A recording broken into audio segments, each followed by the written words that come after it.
If you have people in your circle who you don't trust, put them to work. A phony and undercover hater, they cannot help you advance your goals. Trust me. They cannot do the work. They may do it initially.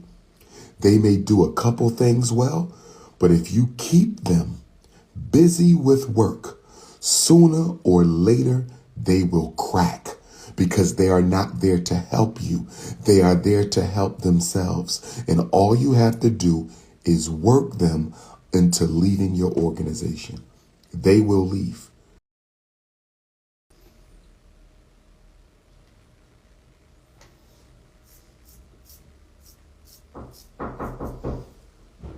No, thank you. I'm okay. Nah.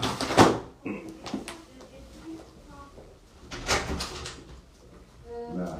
I checked in late, Mama, so I'm okay. It was late. Okay. Okay.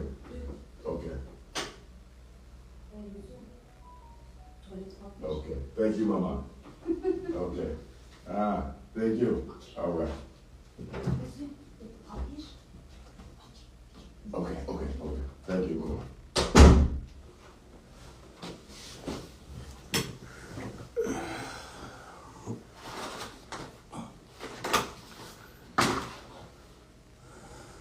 The hospitality is pretty good in Europe.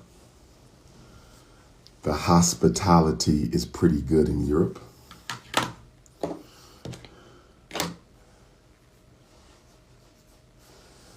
The hospitality is pretty good in Europe. Let me say grand rising to all my European Africans. Grand rising here to my Brussels, Belgium African family. I got about 15 minutes and I want to talk to young Pan-African organizers and revolutionaries. I got about 15 minutes and I want to talk to young Pan-Africanist organizers and revolutionaries. I want to give you some revolutionary wisdom based on my experience struggling and organizing and leading for African people. Number one, check your ego. Young African leaders, student leaders, college leaders, high school leaders, young adult leaders, check your ego. If your ego is more important than the people, then you are not serving the people. You're serving yourself. If your ego is more important than the people, you are not serving the freedom struggle. You are worshiping your own personality. One of the greatest contradictions of the global African freedom struggle, one of the greatest contradictions of the global African freedom struggle has been the illusion carried by many Black revolutionaries and leaders and activists, the psychological illusion that they were serving the people when they are really only serving themselves. Too often throughout our history in Africa, in America, the Caribbean, Central and South America, Europe, Australia, study Black leadership from an egotistical perspective. Study the ego of leaders, and you will see that many of our leaders were never about serving the people. They thought they were. Serving the people was a means. Serving the people was only a means towards them fulfilling their own personal selfish agenda. I'll give you an example. In Africa, you have had leaders who claim to be about the people, but they only used their public office to enrich themselves. They've only used their public office to extend their economic holdings. They only use their public office to help their friends and their families. They might have been good talkers. They might have been intelligent men or women. But guess what? Serving the people was not the goal. Serving the people was the means to the goal. We have American African leaders. At least two of them I could think of off the top of my head. They've been around for a nice amount of time. They don't serve the people. They serve themselves. They have just deluded the people into thinking they serve the people. They have never been about the people. They have been about the worship of their own personalities. Here's the best test of whether or not you're serving the people. Here is the best test of whether or not you are serving the people. And that is when a better person comes along. Not necessarily a better leader, but including a better leader. Let's say someone comes along who's a better speaker than you, a better writer than you, a better interviewer than you, a better analyzer than you. Do you give them the ability to use their God-given talents to serve the people? That's the simplest test of whether you are a real leader, a real organizer, a real servant of the people. Does not get afraid, doesn't get fearful, doesn't get jealous, doesn't get envious when someone better comes along. You gladly, assuming they are serving the people and not themselves. But if they are a people servant and not an ego servant, if they are a people servant and not an ego servant, if they are a people servant and not an ego servant, when they come along, you gladly give them the opportunity to lead, to show their skills, to get involved, to organize. But if you are like so many black leaders we've had around the world, if you are like so many black leaders we've had around the world, you will sabotage them. You will stifle them. You will slander them. You will undermine them. And you might even kill them. Black leaders have been murdered. In fact, one of the biggest reasons for the assassinations of black leaders, second only to European imperialism. The second biggest reason for the assassination of African leaders around the world, second only to European imperialism, has been the ego of a Negro. That has been the second leading cause of assassination. The ego of the Negro. Which takes me to my next lesson. Make sure you can trust the people around you. Make sure you can trust the people around you. Make sure you can trust the people around you. Because guess what? Being a popular organizer, being a popular activist, and I speak from experience, it's a double-edged sword. It's a gift and it is a curse to be popular. The gift is you can reach the people. The gift is you can inspire the people. The gift is you can serve the people. But you know what the curse is, young brothers and sisters? You want to know what the curse is, young brothers and sisters? The curse is you're going to attract a lot of opportunists. 99% of the people you attract are not there to help you, and they are not there to serve the people. You better understand this right now. 99% of the people you attract are not there to help the people, to serve the people, and they're not there to help you.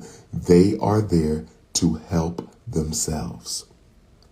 If I was to run down everybody who has come into my circle misrepresenting themselves as authentic servants of the people. If I was to literally do a rundown of everyone I've encountered over the past 25 years who have come to me under a disguise of being a people servant, if I was to give you all the phonies, all the fakers, all the haters, all the frenemies, all the opportunists, it would take me a whole year to run down everybody. You better study people. Make sure you know who your ride or dies are.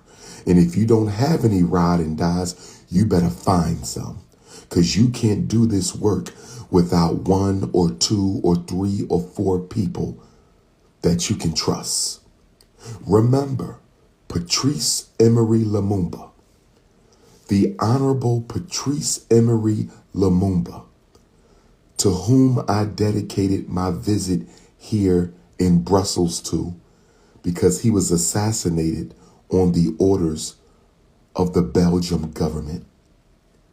He was assassinated on the orders of the Belgian government. Patrice Lumumba was stabbed in the back, sabotaged by a man he brought into his government and trusted.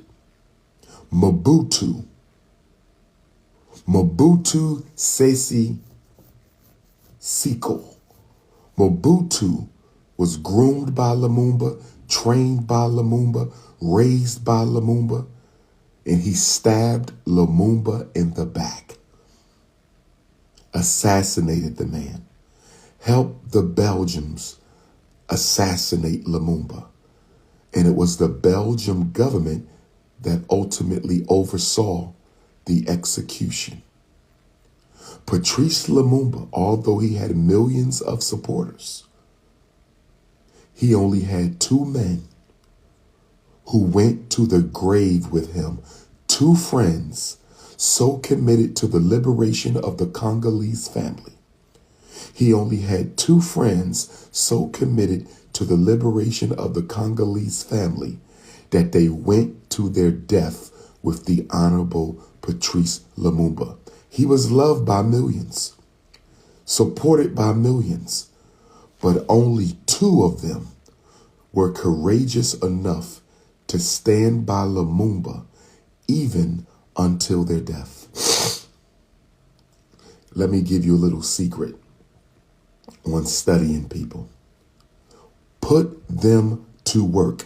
Let me tell you a tried and tested strategy for exposing hypocrites in your organization. Let me give you a tried and trusted strategy for exposing opportunists in your ranks. Give them work. One thing about phony people, one thing about opportunists, one thing about agents and infiltrators and provocateurs, they cannot serve somebody they do not believe in. If you have people in your circle who you don't trust, put them to work. Put them to work. A phony and undercover hater, they cannot help you advance your goals. Trust me. Trust me on this. They cannot do the work. They may do it initially. They may do a couple things well, but if you keep them busy with work, sooner or later, they will crack, because they are not there to help you. They are there to help themselves. And all you have to do is work them into leaving your organization. They will leave. They will leave. The reason why so many of these phony people survive being around us for so long is we never put them to work. We never put them to work. If you never put them to work, you don't know who's real. The phonies often have high energy in the beginning. The phonies often have high energy. They very dedicated in the beginning. They are very dedicated in the beginning. But let a few months go by. Let a few years go by and they will stop serving you. They will stop serving the people because they're not there to serve the people. They are there for a personal goal to be fulfilled. This is why you have to make sure your organization is not an intellectual masturbation club. If your organization is not about serving African people, if your organization is not about struggling for African people, if your organization is nothing more than an intellectual masturbation club, the haters will prosper. They will grow. They will recruit people in your organization. They will undermine you and they will destroy you. You know why? Because you're not working. You are not serving the people. You have an intellectual masturbation movement. And in an intellectual masturbation movement where people are not expected to do work, they can sabotage, they can undermine, they can infiltrate, they can manipulate because you are not giving out assignments. You are not giving out work assignments. Your organization only exists to come together and talk shit. Your organization only exists to come together and talk shit. 90% of all the Black conscious organizations in the world, in Africa, here in Europe, the Americas, the Caribbean, Canada, and Australia, they only exist to talk shit, for ideological discussion, intellectual debate. There is no work and no serving of the people. If you can't put them to work, you can't test their commitment. If you can't put them to work, you can't test their commitment. If you can't put them to work, you can't test their commitment. Moving on to the next principle. God does not solve your problems for you. That's what's wrong with religion. It incorrectly miseducates our people into thinking that Jesus is going to come and do this. You will never see a hand stretched down from heaven. God works through you. So if the problem is going to be solved, it's going to be solved by us, but God will work through us.